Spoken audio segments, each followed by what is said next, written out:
Welcome to edu जोस में आप सभी लोगों का स्वागत है। दोस्तों आरआरबी एनटीपीसी का आज 1 फरवरी को दोनों शिफ्ट के एग्ज़ाम जो है वो ख़त्म हो चुके हैं। तो दोनों शिफ्ट के क्वेश्चंस यहाँ पर हम लोग देखेंगे। शिफ्ट 1 और शिफ्ट 2 के दोनों क्वेश्चन का पीडीएफ फाइल भी आपको मिलेगा। ये पीडीएफ फाइल हमारे एंड्रॉयड ऐप पर मिलेगा जो कि EDUJOSH के नाम से प्ले स्टोर पर अवेलेबल है। डिस्क्रिप्शन में उसका डायरेक्ट लिंक भी दिया गया है। डायरेक्ट आप EDUJOSH भी गूगल प्ले स्टोर पर आप सर्च कर सकते हैं, आपको ये हमारा ऐप वहाँ पर मिल जाएगा। जिन लोगों ने चैनल को अब तक सब्सक्राइब नहीं किया है, चैनल को सब्सक्राइब ज़रूर करें, साथ में बेल आइकन को प्रेस करके इसे ऑल नोटिफिकेशन करके एक्टिवेट कर लें ताकि हर वीडियो का नोटिफिकेशन आपको मिलता रहे। शुरुआत करते हैं हमारे फर्स्ट शिफ्ट के एग्जाम से। बहुत सारे क्वेश्चंस हमारे पास सेकंड शिफ्ट के मिल चुके हैं, फर्स्ट शिफ्ट के भी बहुत क्वेश्चंस हैं। कंप्यूटर के पिता पूछा गया चार्ल्स बेबेज। यीस्ट में कौन सा विटामिन पाया जाता है? Answer vitamin B12। पेनिसिलियम जो है वो क्या है? एक प्रकार का कवक है। वैसे ये एक फफूंद है लेकिन कैटेगरी पूछी गई थी तो आंसर कवक होगा। एलपीजी का फुल फॉर्म पूछा गया, बहुत ही आसान, लिक्विफाइड पेट्रोलियम गैस जिसको कहते हैं। पूना पैक्ट, देखिए ये 2 बार पूछा जाए। मॉर्निंग में पूछा गया पूना पैक्ट किसके बीच हुआ, और इवनिंग में पूछा गया है कि जो पूना पैक्ट है वो किस कब हुआ, ये पूछा गया है। ठीक है, पूना पैक्ट या पूना समझौता एक ही चीज़ है, अलग अलग नाम से हो सकता है पूछा गया हो। कहीं पर पूना पैक्ट लिखा होगा, कहीं पर पूना समझौता लिखा हो। तो पूना पैक्ट डॉक्टर अंबेडकर और किसके बीच हुआ था? महात्मा गांधी जी के बीच हुआ था। नमक सत्याग्रह पूछा गया है कि ये कब शुरू किया गया था? 12 मार्च 1930 को। देखिए इसके बाद आपसे सवाल पूछा गया ऑस्ट्रेलियन ओपन 2020 का रनर अप। ठीक है, तो रनर अप जो हो जाएगा वो डोमिनिक थिएम होगा। ठीक है, क्या होगा? डोमिनिक थिएम होगा, याद रखिएगा। डोमिनिक थिएम इसका जो है वो रनर अप रहा था, डोमिनिक थिएम। ठीक है, इसके बाद पूछा गया महावीर का जन्म कहाँ हुआ था? वैशाली के कुंडग्राम या कुंडलपुर आप इसको कहें, दोनों एक ही चीज़ है। ठीक है, कई जगह पर कुंडग्राम लिखा होता है, कई जगह पर कुंडलपुर लिखा होता है। इसके बाद देखिए सवाल पूछा गया है आपसे कि लोकपाल विधेयक पहली बार कब पारित हुआ था? तो आंसर हो जाएगा 1969 लोकसभा में पारित किया गया था। इसके बाद है कल्पना चावला के बारे में बुक जो है वो किसने लिखी थी? तो ये उसकी बुक थी, अनिल पद्मनाभन ने लिखी थी। इसके बाद है नीति निर्देशक तत्व किस भाग में है? भाग 4 में। भारत ने अपना पहला परमाणु परीक्षण कब किया था? 18 मई 1974 को। और उसके बाद पूछा गया है कि जिला सत्र न्यायालय किसके अधीन आता है? यहाँ पर जो है ना उच्च न्यायालय होगा ये उच्च न्यायालय याद रखिएगा। हर राज्य के अंदर जो है एक हाई कोर्ट होता है लगभग। ठीक है, 25 हाई कोर्ट है इंडिया के अंदर अभी, तो लगभग सभी राज्यों के अंदर मान के चलिए, क्योंकि अगर किसी राज्य में हाई कोर्ट नहीं है तो वो किसी दूसरे राज्य के हाई कोर्ट के अधीन आता है वहाँ का मामला। तो हाई कोर्ट यहाँ पर आंसर होगा। यहाँ पर एरर आ गया था। ठीक है, ये गलती थी, इसको आप सुधार लें। जिला सत्र न्यायालय क्या है? उस जिला, जो भी जिले के अंदर एक सत्र न्यायालय होता है तो वहाँ पर एक उच्च न्यायालय भी होता है राज्य के अंदर, तो ये राज्य के अधीन आता है। दिलवारा मंदिर किस राज्य में है? राजस्थान में। कला से संबंधित कोई प्रश्न पूछा गया था, ये अभी तक क्लियर नहीं है। वर्ल्ड हैप्पीनेस इंडेक्स किस वर्ष शुरू किया गया? 2012 में। इसके बाद है ऑयल नेचुरल गैस में सबसे ज़्यादा उत्पादक देश पूछा गया है शायद। नेक्स्ट क्वेश्चन पूछा गया जालियांवाला बाग हत्याकांड कब हुआ था? तो 13 अप्रैल 1919 को। इसके बाद है सार्वजनिक क्षेत्र के बैंक यानी पब्लिक सेक्टर बैंक की संख्या पूछी गई है, तो 12। और इसके बाद पूछा गया नेशनल इनकम कौन सी एजेंसी निकालती है? CSO जिसको हम लोग कहते हैं, केंद्रीय सांख्यिकी कार्यालय। कांग्रेस की पहली भारतीय महिला अध्यक्ष पूछा गया है। कांग्रेस की पहली भारतीय महिला अध्यक्ष सरोजिनी नायडू होगा। अगर पहली महिला सीधे दिया होता तब फिर एनी बेसेंट होता, यहाँ पर भारतीय लगा हुआ इसलिए सरोजिनी नायडू आंसर होगा। आगे सवाल पूछा गया साउथ पोल पर पहुंचने वाली पहली महिला IPS, अपर्णा कुमार इसका आंसर हो जाएगा। यंग बंगाल आंदोलन किसने चलाया था? एंग्लो इंडियन जो थे एक हेनरी विलियम डेरेजियो, इन्होंने चलाया था। ये एक एंग्लो इंडियन थे, नाम था इनका हेनरी विलियम डेरेजियो, इन्होंने यंग आंदोलन चलाया था। ठीक है, इसके बाद देखिए सेकंड शिफ्ट के क्वेश्चन हम लोग देख लेते हैं। सर्वाधिक मछली उत्पादन करने वाला देश, तो ये आंसर हो जाएगा चीन। नेक्स्ट क्वेश्चन है चांदी का रंग काला क्यों हो जाता है? ये क्वेश्चन फिर से रिपीट हुआ है, पहले भी पूछा जा चुका है। ठीक है, तो जो क्वेश्चन रिपीट होता है वो हम बता देते हैं आपको। जल व कार्बन डाइऑक्साइड और सल्फर डाइऑक्साइड से अभिक्रिया करने पर जो है इस पर एक जंग लग जाता है, वो जंग काले रंग का होता है, इसीलिए काला पड़ जाता है। ये आपको ये क्वेश्चन हो गया। इसके बाद प्रोटियम में न्यूट्रॉन की संख्या कितनी होती है? ये पूछा गया है। तो देखिए प्रोटियम में न्यूट्रॉन की संख्या 0 होती है, कोई भी न्यूट्रॉन नहीं होता है, ये इसलिए याद रखिएगा। और इसमें प्रोटॉन की संख्या केवल 1 होती है, ये भी याद रखिएगा। ये प्रोटियम जो है किसका समस्थानिक है? हाइड्रोजन का समस्थानिक है। ये एक्स्ट्रा फैक्ट आपको यहाँ पर बताया जा रहा है जो आपके आने वाले एग्जाम के लिए महत्वपूर्ण है। इसके बाद यहाँ पर सचिन तेंदुलकर का आखिरी शतक किस देश के खिलाफ था? बांग्लादेश के खिलाफ उन्होंने आखिरी शतक लगाया था। भारत में पहली जनगणना कब हुई थी? 1872 में लॉर्ड मेयो के कार्यकाल में। तो 1872 तो आंसर हो गया। लॉर्ड मेयो आप एक्स्ट्रा फैक्ट के रूप में याद रखिएगा। हो सकता है आपसे सवाल पूछे किसके कार्यकाल में हुई थी, तो 1872 में लॉर्ड मेयो के कार्यकाल में हुई थी। आगे सवाल पूछा गया, रविन्द्रनाथ टैगोर ने नाइटहुड की उपाधि कब लौटा दी थी? तो वर्ष 1919 है। किस वजह से लौटाई? याद रखिएगा, जालियांवाला बाग हत्याकांड के बाद जो है ये जो बाग नरसंहार हुआ था, इसके बाद उन्होंने लौटा दी थी। इनको ये उपाधि मिली कब थी और किसने दी थी? 1915 में इनको ये नाइटहुड की उपाधि मिली थी। दी थी किसने? ब्रिटिश ने दी थी। ठीक है, ब्रिटिश ने ये उपाधि दी थी, ब्रिटिशों के द्वारा मिली थी ये उपाधि। 1915 में लौटाई इन्होंने 1919 के जालियांवाला बाग हत्याकांड के बाद।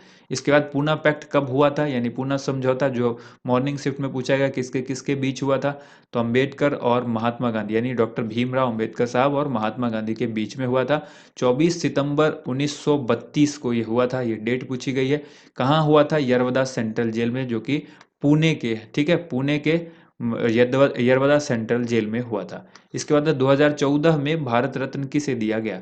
तो देखिए, 2014 में जो भारत रत्न है वो CNR राव और सचिन तेंदुलकर को दिया गया। लेकिन 2014 में दो और नाम अनाउंस किए गए थे। ठीक है, एक था पंडित मदन मोहन मालवीय, पंडित मदन मोहन मालवीय, और दूसरा अटल जी। इन दोनों का नाम जो है अटल बिहारी वाजपेयी, इन दोनों का नाम भी अनाउंस किया गया था 2014 में। लेकिन इनको जो मिला था ये 2015 के लिए मिला था। किस वर्ष के लिए? 2015 के लिए भारत रत्न इनको मिला था। तो सवाल देखिए कि आपसे क्या पूछा गया। अगर 2014 का पूछा गया तो ये दो व्यक्ति हैं, CNR राव और सचिन तेंदुलकर। 2015 के लिए अगर पूछा गया है तो फिर भारत रत्न जो है वो अटल बिहारी वाजपेयी और मदन मोहन मालवीय को मिला था। ठीक है, तो ये मरणोपरांत मिला है मदन मोहन मालवीय को।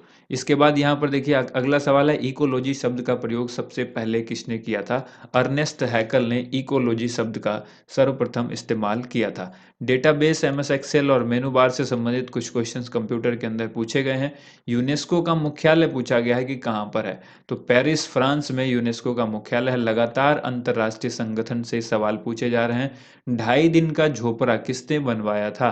तो 2.5 दिन का झोपड़ा कुतुबुद्दीन ऐबक ने बनवाया था। किसने? कुतुबुद्दीन ऐबक ने बनवाया था। नेक्स्ट क्वेश्चन पूछा गया, हरित क्रांति किससे संबंधित है? फिर से ये रिपीट हुआ है क्वेश्चन। हरित क्रांति जो है वो किससे संबंधित है? ये एक खाद्यान्न फसल से संबंधित। इस पर कोई खास फसल, किसी भी खास फसल का नाम नहीं है।